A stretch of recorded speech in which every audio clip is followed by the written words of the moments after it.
Conduction of heat is a process of flow of heat that takes place from the hot part of an object to the cold part.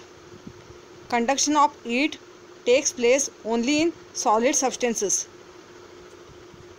A stick is a solid substance.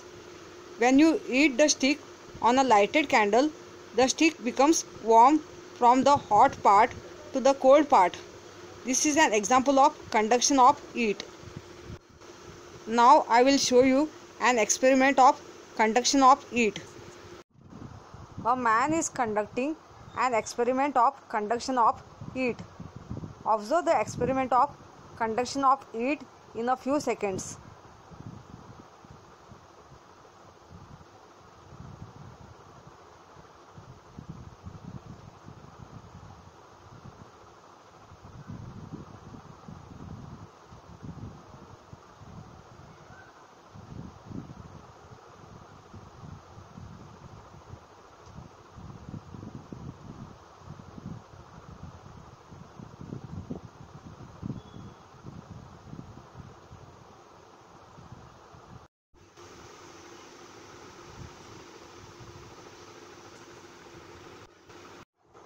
Put some water in a jug for heating.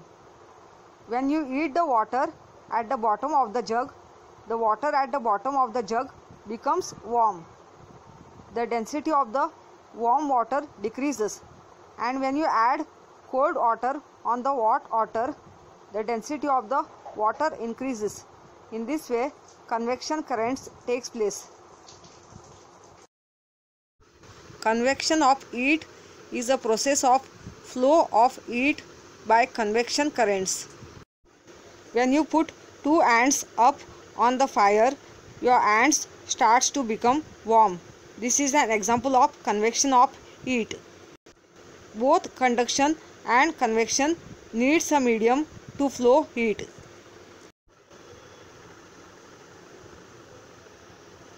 Radiation is the process of flow of heat that takes place without a medium. Observe it in a few seconds how the heat is radiating round and round. When the heat starts to radiate round and round, light rays are falling. This is an example of radiation. When you light the fire on a gas, radiation of heat of fire takes place.